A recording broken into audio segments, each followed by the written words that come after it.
Audible Inc. presents The End of Cheap China, Economic and Cultural Trends That Will Disrupt the World.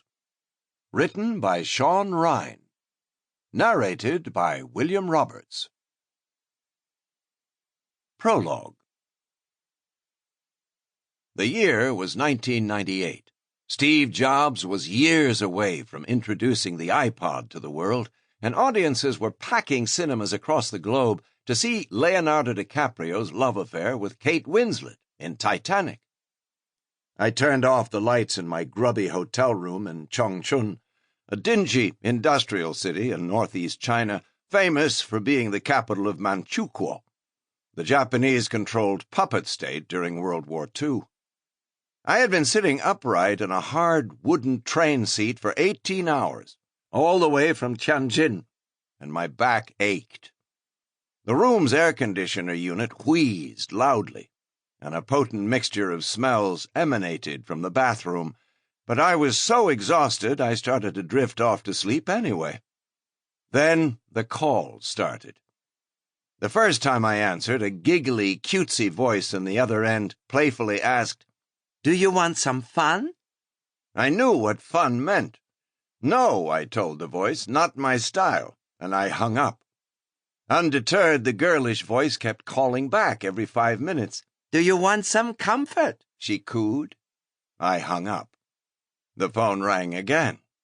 "Do you have any aches I can massage away?" I fumbled around in the dark, trying to disconnect the phone, without success. Finally, I ripped the phone out of the socket. It was damaged, but I figured I'd just settle up with a hotel manager the next day. After all, everything in China then was cheap. Then there was a knock on the door. I opened it, and standing in front of me was an absolutely stunning girl.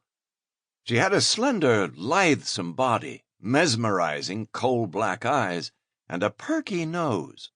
Her hair flowed in dark waves to her shoulders, and she wore a deep blue cocktail dress that hinted amply at what was underneath, but didn't reveal too much. A fruity perfume scent hung in the air around her. I remember thinking how gorgeous she was. She easily could have been a cover model for a fashion magazine, maybe Teen Vogue. She smiled. $20, she said, and mimed with her hand and mouth what that amount would buy me. Then she told me what $25 would get. I stared at her blankly for a few moments, sweat beading up on my palms and brow. Finally said no, and crawled back to bed alone. Seemingly as soon as I started to drift off again, the knock started again.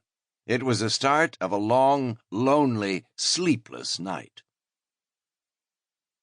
When I first arrived in China in the mid-1990s to study Chinese at Nankai University, gorgeous young prostitutes like the one that stood at my door in Chongqing that night were everywhere. They were in hotels, saunas, karaoke bars, even coffee shops.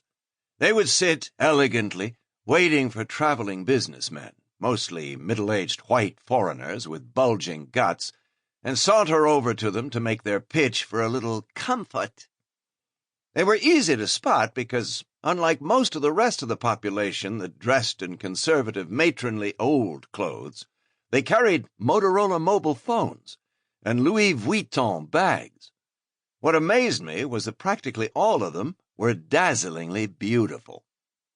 Now, 15 years later, as the founder of China Market Research Group, CMR, a market research firm that helps companies as varied as Apple, Kentucky Fried Chicken, Richemont, LG Electronics, and DuPont develop their strategies for China, I have witnessed a total turnaround in the labor pool and how people dress and eat. No longer do you find gorgeous prostitutes everywhere. On a trip to Beijing in 2011, I stayed at one of the ritziest hotels in the capital. Glancing around the lobby, I could still spot the hookers easily enough, only now they were middle-aged and ugly. They wore too much makeup and had paunches, like many of the aging Western businessmen they serviced. As I stood in the elevator on the way up to my room, I realized I couldn't remember the last time I'd received a call at night and Sample complete. Ready to continue?